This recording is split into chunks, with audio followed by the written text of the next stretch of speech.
victim. How did that feel? It was good. It's good to see it. It's good to see the empty space. So there isn't any. That is just past, isn't it, from the now? It felt weird. Weird. Can you say how weird? What was weird about it? It's kind of uncomfortable, but only the past bit, because the next bit's empty, isn't it? Okay. The three positions on the floor, you know, we use the word trauma deliberately. They were traumatic experiences. Yeah. How did you feel when you were standing at the now, looking back at them?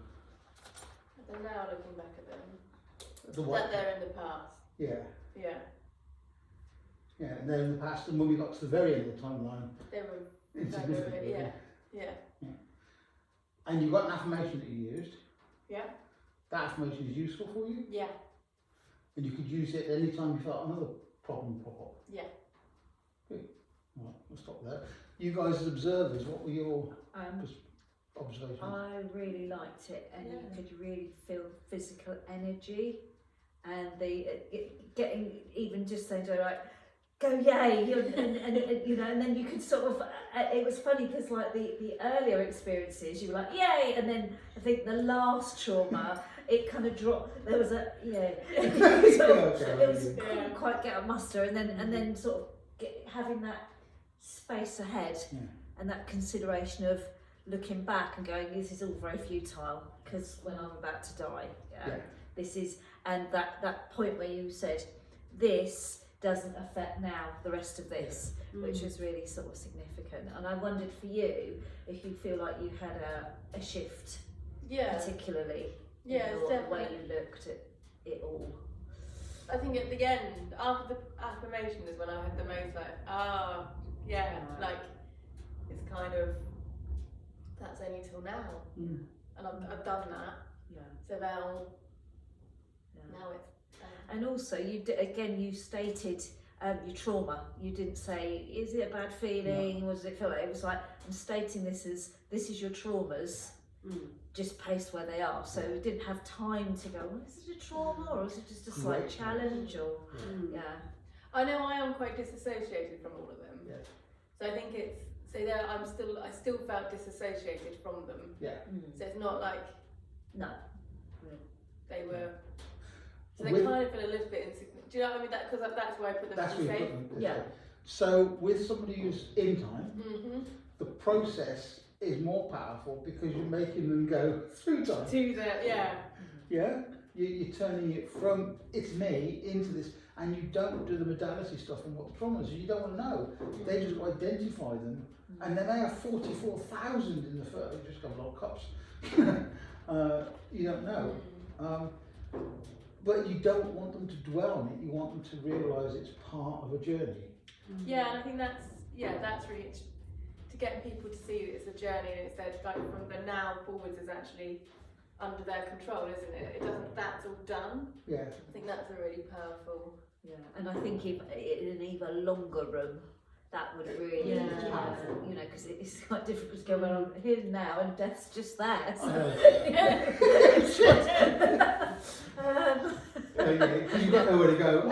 You're right, a longer room, and that's why it's got certain limitations. And a hall right next door, with school, it's in the gymnasium, so you've got the whole gym. What about the hand around the shoulder bit? How did that feel to you? Because sometimes it can be really awkward. I like that. Right. What did it bring to it for you? Like safety. Safety. That's And like it. Come on, go. Yeah, that's the intention of that. It is, you can't go back because I'm moving forward, right? You can't stop. But also there's supposed to be a friendly, supportive role. For some people that is not appropriate. They'll find that really uncomfortable. So you have to find another way of doing that. I kind of expected you to stop at the now though, and then we went to the end. I know. I felt the shock. Yeah. Did you feel resistance? But again, that's important because you previously said. Yeah. Ways of getting around the contact bit, as long as they're feeling supported, it's fine. The way I've done it in the past, sometimes I've made my vocalisations louder because I've got to match them. And if, as one person did once, they said they didn't want to just go to the place and go, yeah, they wanted to jump all over it. So they're jumping up and down, I'm trying to jump up and down. Because there is this kind of, there's a weird kind of thing, if you're copying, you're mirroring and therefore you're supporting. Does that make sense? And of course for the long haul you get knackered. What else is about it that I think? Anything else that you noticed about it or think? I just like the use of the visual cues, Right. so that marking. Yeah. That was Yeah. very helpful. Normally, and I didn't bring them today, and I realised before we started, shit, I've forgotten of cups. I normally bring almost like little lollipop sticks or little coloured sticks, yeah. And if there's another person there, that's, because it's totally content free, and if they don't, I was going to talk about it, that other person can mark where they're stopping, so you don't have to break any contact at all. And that can be quite powerful, especially if somebody's got lots of traumas up to them now. So somebody else is marking them. So that's the thing. I think that's it about that really. I like it, but I'm aware of the limitations of it. Yeah. Can you use it to, if you've got somebody who like wants to make changes but isn't motivated to take action, can you use it as in a like, well, this is what you've gone through and survived, and you're kind of saying, do you want the future to look like that? You can do that. Careful in the sense that they may map that future. Okay. It's better to always face the back and say you've come through this. Yeah.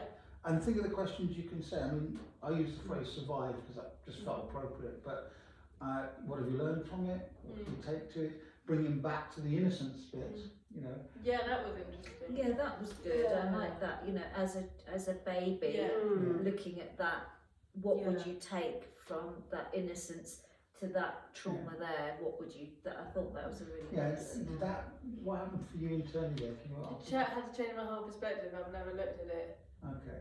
from like an innocent, because I think we make things quite complicated as an adult, don't we? We do. And I'm an overthinker. Yeah. Babies don't overthink, do they? So that's kind of the shift, was actually simply what would. Yeah. That can be quite powerful. It can also lead into parts work. That thing about, let's call it inner child work or whatever. That thing about if there's a particular thing they don't stamp on, don't want to go yay to, you can go, okay, let's stop off the timeline from there, let's just sit and talk. Let's talk about the thing that you've got difficulty with, the cat lady mug or whatever it was, or the orange stick or whatever. Let's just talk about that. What do you need to help you get over it? What do you need to think about it? And then you can do any other techniques. And then you go back to the timeline to finish it off. So that could be it's an interesting starting point and end point for some kinds of sessions, if you've got the space. Then you come out, do your intervention work, and then go back and then put the intervention into. Yeah. So imagine putting the new code with that, where they've got the trauma they can't cope with. So then you step out of it and you do the new code around that, which means they've got to access it. So you be careful with that. But then you do the new code game, let them sort it out, and then put them back on the timeline and do the whole thing again. And it's content free, which is the big thing that's really powerful about it. Yeah.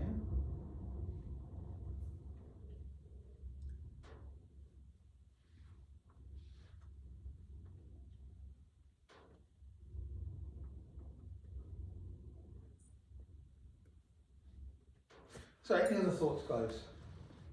I was just thinking along the lines of like with artwork, you could almost do, before you do that, get them to do a painting on each trauma, and then bring those along and then put them down. Oh, nice one. Drop them along that line, and then what would the future be painted? Yeah, no, I like that. So that would be a couple of sessions, wouldn't it? Yeah. So you'd have a program sessions with the timeline being the key thing, but the artwork, I like that. I like that very much. Yeah. Like Or that. colours Or colours or anything. Yeah. No, I like that because I can see a way that you can work that. Yeah, that would work. And then artwork through the eyes of the baby. Yes. To that. Yeah. That's really good. No, I like that. That would work. So that's the key. One of the key things about I mean, that's walking your timeline or running your timeline or whatever. But now let's try to think about how we turn that very physical. Because you can't do that 17 sessions a day for yourself. You know. Can't do one session a day. How can you turn that into something that, well, you've got it already. You've already talked about the idea you draw timelines. Yeah. So you give people a piece of paper or a roll of paper, depending on what you've got, and you say, that's when you're born, that's the end of life. You don't let them draw it like you would here, you just give it to them, and then say, can you plot on time where you are now? And then you plot on the traumas. Yeah. And then you do exactly the same thing, only you just do it on a piece of paper.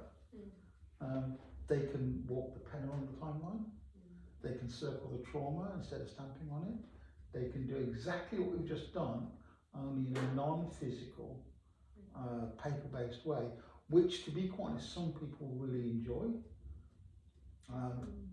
Some people are into journaling, will turn it into a journal activity. They will take each of those steps, and then each of the trauma steps could be a series of questions. You know, what could you do? What did you do? How did you do? What did you do better? What do you know now? What have you learned? What could you take back? I did a workshop a long time ago on bereavement, and we had to do something similar. So we did it down the line, and you had your when you were born 0, and then every 5 years, and then through that all the losses you experienced, whether it was job, an animal, death, whatever it was, and that was a really lovely way to sort of capture the experiences. One of the ones I did with somebody who was really artistic, actually it's repealed to you, I think. We did the same thing, but on a big piece of, I think the paper was about the length of this. And before I drew anything on there, I asked them to, if that was the beginning of their life and that was when they died, put a finger on where it is now, and they put a finger, and I just drew right on the finger. I said, okay, so the beginning, and I'd like you to draw a picture of your life with all the traumas in. And of course they were arty themselves. They drew rivers and hills and trees and good and what, and the traumas. And so they had a kind of a landscape representation. And then they had this kind of like in the middle of it, a dark well or something. And we could go back to each of these things. It's kind of like what you do anyway with self-discovery sessions. Because you could do a lovely one with a garden. You could have Nice a walled garden, and then there's what's growing there. What if the traumas were plants or weeds? What would they look like? What's died? What hasn't? Love it. What's growing? Now we're actually entering. This is not tangent. This is totally you guys working with this. But you know, you're adding sub-modalities, descriptions to a trauma that don't relate to trauma directly. They're about the qualities of the trauma. I love it. And plants are a perfect example because they die on the road. And then your future garden, which hasn't grown yet, what are you going to plant there? Is it going to look the same? You're going to plant that nice, isn't it? That's nice. You've got to make it happen. What? You've got to make your future happen. That's right. So what would you choose to what grow? energy you put into it. Let's do a smarters argument. Yeah. It's a coaching program in and of itself, isn't it? Mel's garden.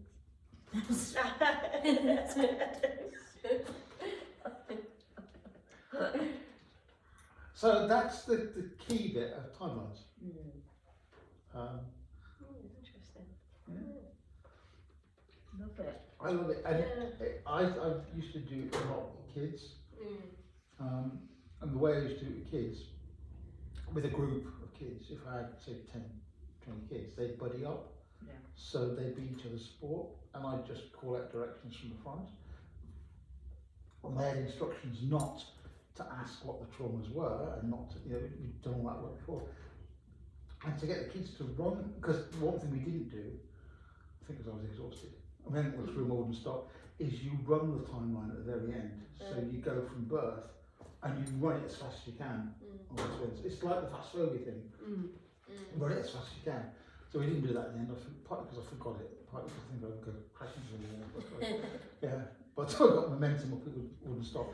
But that would work. You go back to the now, you've done all that bits and pieces we just talked about, you go back to the birth, and then supporting that person, you run as fast as you can through to the end. I was just thinking that would be a nice one at Community Club, but around work or self-esteem, like points in your life when you felt really low or things were a challenge.